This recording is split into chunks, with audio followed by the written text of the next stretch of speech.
Well, welcome back. Right now it's all hands to the pump and panic station because very shortly I'm going to be in the museum shop of the Beacon in Whitehaven. So I'm going to have a few pieces of art and I'm also going to put in some jewellery, and I thought what I would do is put in some jewellery kits for people to make for themselves.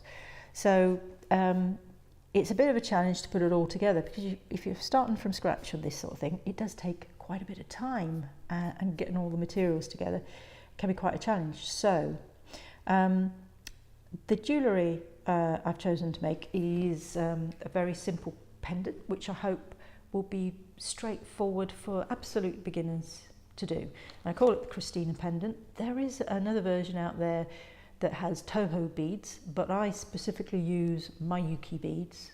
This is my version of this circlet. So what's inspired me in terms of the colourways, because there's a whole variety of colourways that I'm putting on offer, is the Cumbrian landscape and what's around us. In order to try and match the ribbons to the beads, I've also had to work with a colour wheel, so that's very handy. And I don't know if any of you have seen Joseph Alba's Interaction of Colour is really quite a handy thing to have at your disposal. And one of the books that I really like is Werner's Nomenclature of Colours. It was originally published in 1814, and it says on the front here, the book Charles Darwin used to describe colours in his Nature on his voyage on the HMS Beagle. So it's got lots of lovely old-fashioned pictures and ideas of different colours that you can see there and the way they're described. So that gives you a little bit of a inspiration. So in terms of getting all the bits and pieces together for your kit, you obviously have to get your bag, source the bags. You have to design and print your front piece and the back piece to go in there. You have to design and write and do a lot of pictures for your instructions. You put in your ribbon, you put in your beads. So I have 2 bags of beads. One has got the main beads, and the other's got the tiny beads. So I kept them separate so they don't get muddled up.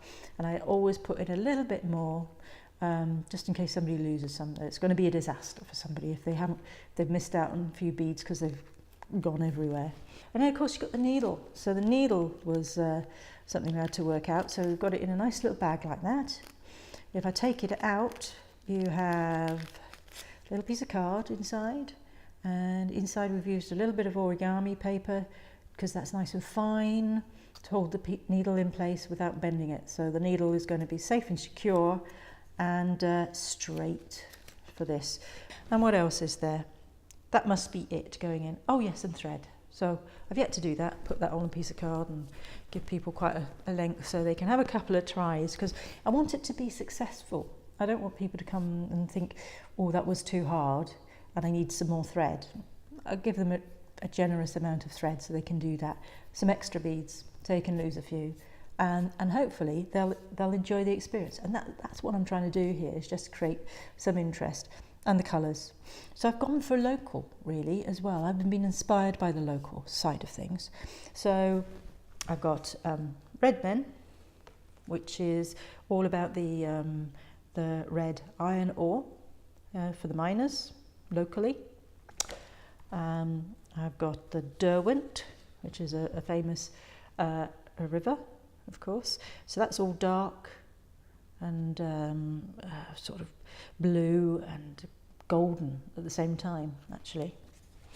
Heather, because there's a lot of it about, some lovely heather. Latrig, which is near Keswick, which is gorgeous. A really lovely walk up there. Got St Bees. Well, it's not red, it's pink, because it is quite pink around there with all the St Bees, the red sandstone. I thought that was lovely. I really like this colour combination, I must admit. It's very pastel. Then we've got the Beacon, which is appropriate since we're in the Beacon Museum at Whitehaven. Ennerdale, because That's all nice and green and heathery, and just a fantastic place to be. Really beautiful place to be. And I think, is that finally the Haven. So that's for Whitehaven. So that's another blue and white one. So that's a nice version. So hopefully they'll be popular. We'll see how it goes. They'll be there for a little while, and then again at Keswick for the Christmas fair. So there's lots to do. Probably be up till midnight, and we shall see how it all goes, and I'll let you know. So do tune in. Please subscribe, and we'll see you soon. Same time, same place.